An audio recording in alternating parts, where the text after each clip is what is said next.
coaches or managers that were with that team are no longer with the Orioles. I was even looking from a year ago. I think there's like 5 different starters in the starting lineup. John Shelby wasn't around last year. He's out in left field. Jackie Gutierrez at third base. A lot of changes just in a year. I mean, basically the team is the same, but there's been a lot of fine-tuning.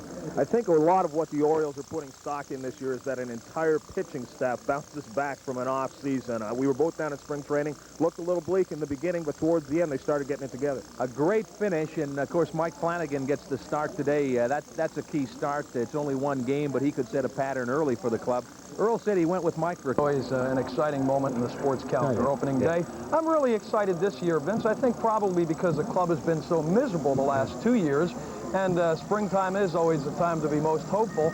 And I don't think I've ever seen a pitching staff work harder to prepare for a season than this one has. No, I think these guys, last year, they were ready to go 5 innings when they came north. These guys have all been 9 and all been impressive in 9 innings. I mean, these are the 4 starters. I think that they showed me a few things this spring that weren't like the Orioles should be. They made some mistakes. Other teams pulled some trick plays on them that the Orioles used to pull on the other clubs. And also they have to make the double play. Hitting, they're going to hit the home runs. Believe me, Eddie Murray, Ripken, I look for them both to go over the 30 home run mark. And of course, this team coming off a season in which they hit more home runs than any other club in Major League Baseball. 7th highest home run total of any Major League team ever. Richard? All right, this is the 33rd opener on 33rd Street, so it's going to be a great game. And I know you'll have full coverage tonight at 6, John. We will. And Kenny. And, of course, it has been quite a morning here at Memorial Stadium. Preparation. warm, and we have the big jacket. If we get a break in the schedule, we play Cleveland and Texas a good bit early in the year. We should be able to beat those teams. I mean, we should be better than 500 against those teams.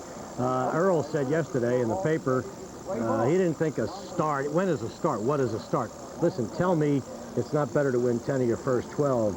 I don't care what kind of late foot you have. Give me 10 of the first 12. Okay, the starting third baseman today is a guy we really didn't expect 6 weeks ago to be the starting third baseman, Jackie Gutierrez. He's the 11th third baseman we've had here since the DeCinces trade, and that's an awful lot of guys who run at one position. Now, we thought it was going to be Floyd Rayford. I don't think anyone feels worse today than Rafe that he can't start because he came on so well last year, and then he suffered a chipped thumb bone. Yeah, he can't catch and he can't swing the bat, so that's the two Well, I think the wise thing, though, is to put him on the disabled list, make sure the thumb is healthy so that when he starts, he doesn't irritate the injury. A couple of new players on the team besides Jackie. Juan Bonilla, I saw him pop one in the left field seats. I didn't see him do that in spring training. But you know why? He's got rid of that crummy number, 71. I mean, unless you're Alex Karras, you don't wear 71, That's a good point. I hadn't thought of that. He's Harmon Killebrew. He's wearing 3, and he hit one like Harmon. He's on the team. John Stefero's on the team. I am so happy for John. I don't know how long John will stay. Kid from Mount St. Joe's had a lot of things have happened to him in his life. He's happily married now, and we hope he stays. Well, good little left-hand hitter. He can hit the ball. Well, I don't think anyone in town, among the alleged experts, is picking the Orioles to win. No. I think they could win. We all agree that they could win, so it comes down to pitching, which has been a question, beaten to death the last few months today. And harbor the hope that we are and offer educated predictions with just a tinge of bias on who the winner will be. So who's going to win the game today? Who else? The Orioles.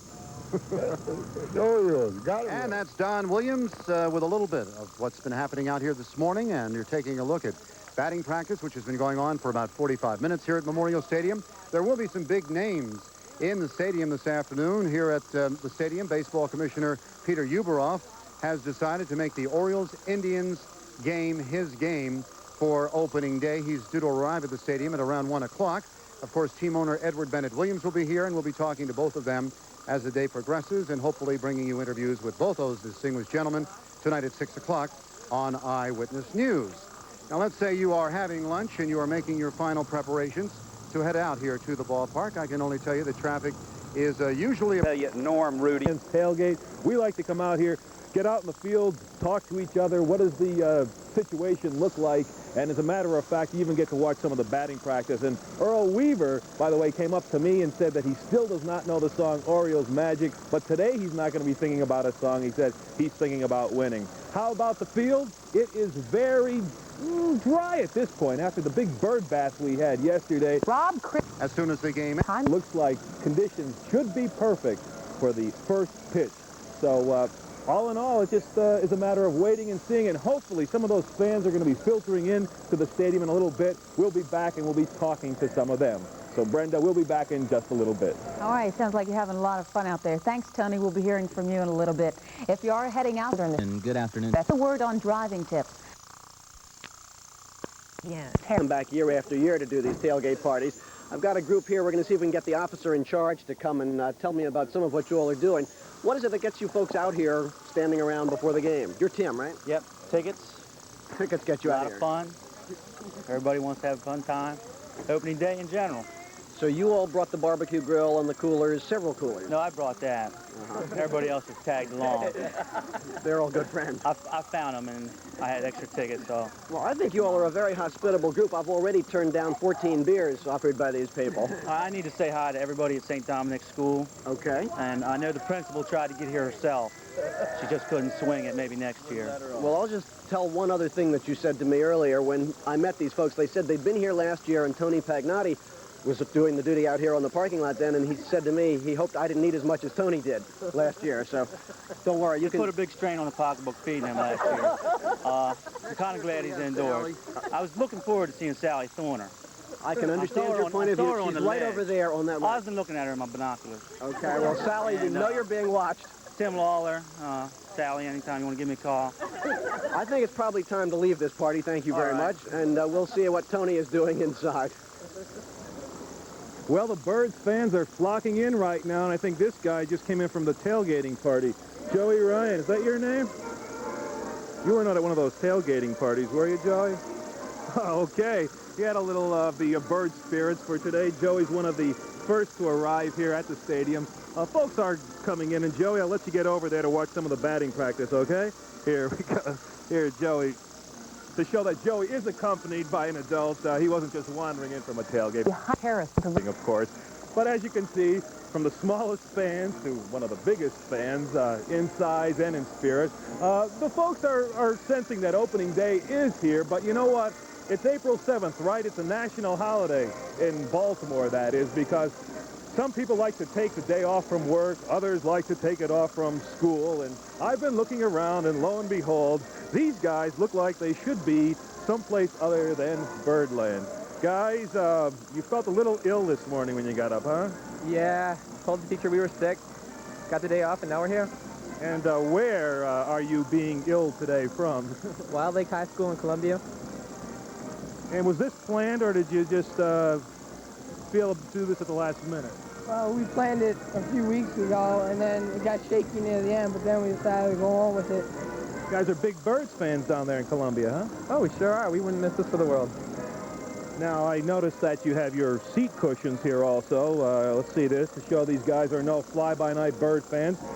They expect to be having a nice long day at the ballpark. And another interest. Look at this. I am now watching ourselves on television right here. You talk about die-hard fans. Are you guys going to be listening to Brooksy and Chuck a little later on at 2 o'clock? Watch the whole game. We're going to watch the whole game on Channel 2. As long as the batteries don't die. As long as the batteries don't die. Yep. It's going to be fun. We're all prepared. Any predictions with the Birds and Indians today? Are they going to win this opener? I'd say it's probably going to be about 15-0. They're going to 15-0. All right. Another thing I got to ask you guys, you took the day off. Are you going to need any kind of official excuse from someone here at the park? Yeah, Mr. Whiteford, I'm sorry that I couldn't make it to class today. I had more important business to attend to. Sorry. All right, there you heard it. A first in television, actually getting a call-in sick message right on television to your teacher. We're going to be back with more of the fun and festivities and all the fans. Back to you, Brenda. All right, thank you, Sir Tony Pagnotti. And This news live from Memorial Stadium. What? Don't touch that dial. With you, I do not know whether... Oriole Stadium topping the day's activities, opening day, and topping my people making news, the fourth greatest Oriole fan in the area, self-proclaimed just a minute and a half ago, ladies and gentlemen, from Cable News Network and the Mutual Broadcasting System, Larry King, thanks for joining us. Hey, fans. Thank you, Mark. You are a great baseball fan. Yeah, I grew up with it. I grew up in Brooklyn. If you grew up in Brooklyn, survival was being a baseball fan. I was a Dodger fan, and my fondest memories are the voice of Red Barber and going to Ebbets Field and watching the Dodgers play baseball. In fact, it's the earliest and best memories of my childhood. Same with mine. Used to listen to Wade Hoyt do the Cincinnati Reds games on WWL. Nothing like it. There's the memories of baseball, the things that stay in our mind about it, the memories of it are greater than any other sport. It's the only opening day that makes sense. I said to someone, if you called Pete Rozelle and said, when is opening day? Say April something.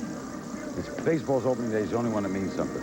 This game means a lot to America in general. We're having some tough times right now, but we're all standing out here. We're not talking about Libya. We're not talking about Gaddafi or terrorism. We're talking about baseball. We're all 15 years old again. It's a fabric of America. What do people talk to you about when they talk to you coast to coast every night? Yeah, tonight will be all baseball.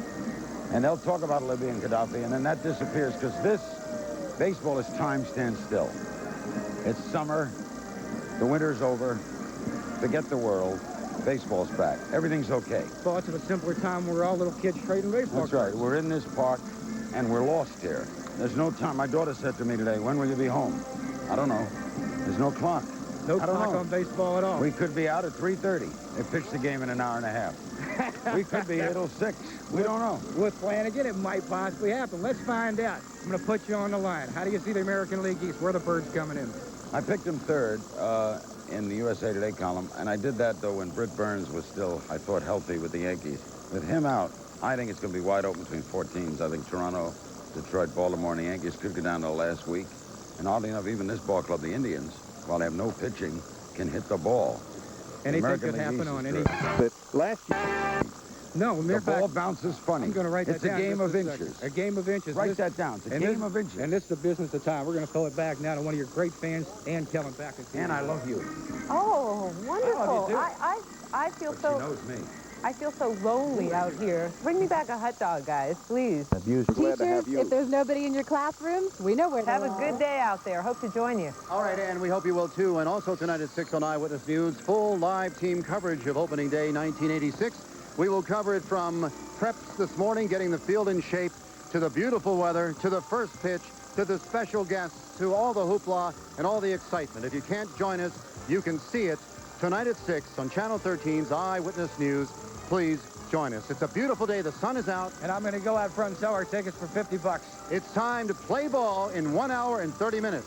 Richard and Marty live from Baltimore's Memorial Stadium. Our team coverage... Regular programming will not be seen at this time, so that we may bring you the following special presentation. Orioles on deck, opening day 86.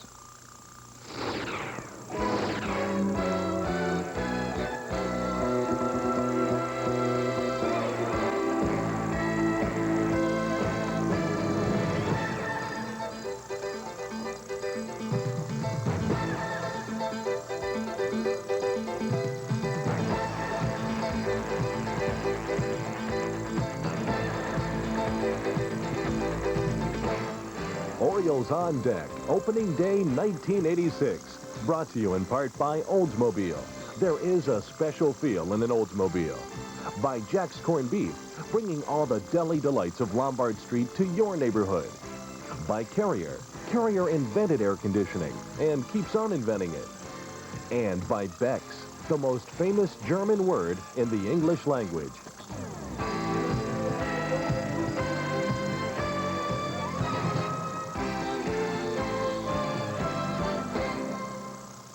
Good afternoon, everyone. It's on, but one of the key things is a place where they haven't changed much at all, and that's pitching. That's true, John. Everybody knows the problems were pitching last year, and if the Orioles are going to be in the hunt, which a lot of people think they will be, it'll be because that pitching staff bounces back.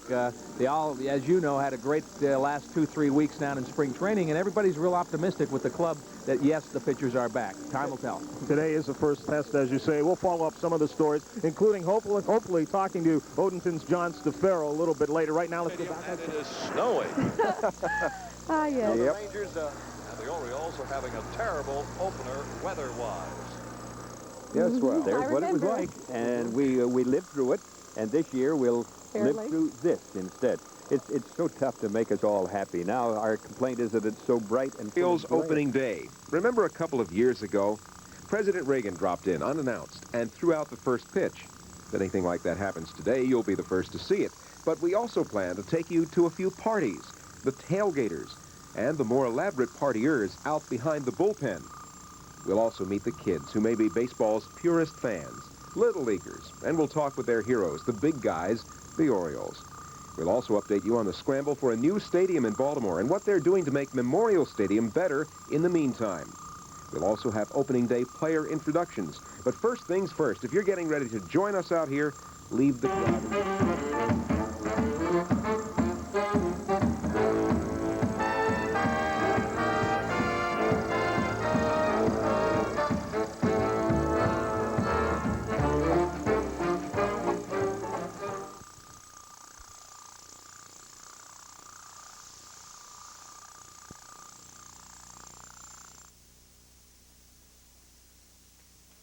is John Stefero, who has to be the story of opening day. He's not going to be in the starting lineup, but John, after the season and the problems that you had the last couple of years, I bet you're smiling a lot just to be here. Oh, yeah. I've never been to opening day spring training before, and, of course, you know, I'll have the best seat there is, and to play in front of my hometown, you know, and my relatives is a great honor. I was going to ask you, you probably have as good an eye as anybody to know how these pitchers are coming along. They've looked great the last 2-3 weeks. Did you notice it? When did it start to turn around down in Florida? About a week and a half ago, the pitchers started throwing a little bit better. They started throwing a little bit longer, and we started having a minimum of 100 pitches, you know, and that helps a lot, you know. So they weren't really going over 100 pitches, and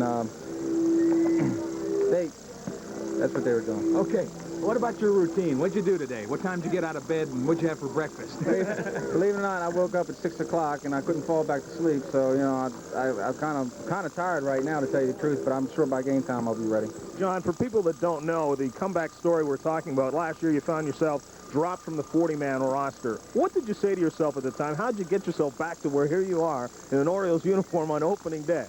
Well, I worked hard during the wintertime. You know, I had a couple injuries that took away from my winter workout. And I got myself strong again. I went down to spring training and worked as hard as I could. And you know, I made myself seen a lot, you know, catching pitchers and running a lot. So I think that helped me a little bit. You also, besides the physical rehabilitation you did, you had the rap for a while in this organization of having a bad attitude. What'd you do to resurrect that thing? That's true about the bad attitude. You know, I thought I should have been doing a little bit more than what I was doing. And, you know, I guess to get rid of that bad rap about the bad attitude, I matured a little bit and got a little bit older. Of course, I got married. That helped me a little bit. But that's a key, right? It's easy when things aren't going right and you're playing double-A ball and you think you should be in the big leagues to pick up an attitude. Oh, there's no doubt about it, because it's not no fun playing minor league ball. It's great to be here. Certainly, John, this is a place to be, and we congratulate you again. We're going to let you go out and take infield before Earl comes out and starts barking. We don't want to upset the apple cart in the first day. We're going to go to a break right now. We'll be back with plenty more right after this.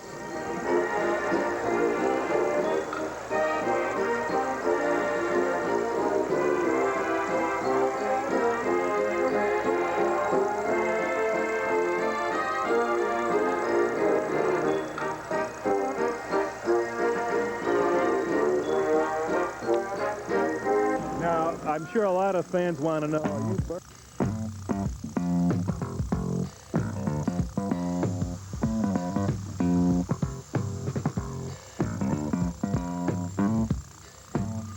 Boy, he's hit it good. Very good. Balls hit into the stands are probably the major hazard.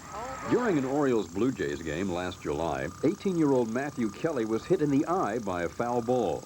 He's now blind in that eye. Kelly trying to catch a foul ball. But he was pulled to safety by friends and spectators. It's a long drop from the upper deck railing down here to the reserve seats. And if Willie Joyner had fallen that night, he probably would have been seriously injured or even killed.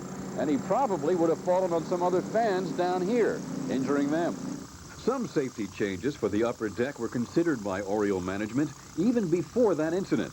Specifically removing the first row of seats from the upper deck and extending the metal rail back over that area. There's a school of thought that if you take that front row out, there'll be more people standing there, and it could actually become a long... Scott Garceau and Chuck Thompson here. You've seen a lot more of these than I have. Every year it's something different, right, Chuck? Well, yeah, I hope the fellow that brings in the first ball today, Scott, is able to land in the ballpark for a change instead of out in the parking lot. And I'm really delighted about whoever is responsible. We all know who is responsible for the lovely day that we have to open this year. And now, if everything just continues in this kind of a positive note for the rest of the season, we're going to make up for a lot of lost ground last year. Not only the telecast today for you, but it's always kind of special. You're down here on the field and usually handle the introductions, right? Get it all started. I hope so, and it's a lot of fun, and it's you only have to be out here for 5 or 10 minutes and around the ball players for a couple of moments to realize that opening day is very special. It's something that they don't talk a heck of a lot about, but you just feel it, you sense it, and it's there. It's not quite like a World Series, but it doesn't miss by a whole lot. We've got your partner just snuck back from a busy off season. I know you've been busy with the club down in Florida and looking it over. Is this one going to contend? I tell you what, it could be real good, Scott. I really feel that way. I think the keys right now have to be Boddicker, McGregor, and Storm Davis. If they pitch well, the Orioles are going to win a lot of games because offensively, I think this team ranks with any team the Orioles have ever had. So, you know, we're in a tough division, and you're going to have to win ball games, and those three guys are going to have to pitch great. Did an old, grizzled veteran like Brooks Robinson have any extra butterflies on opening day?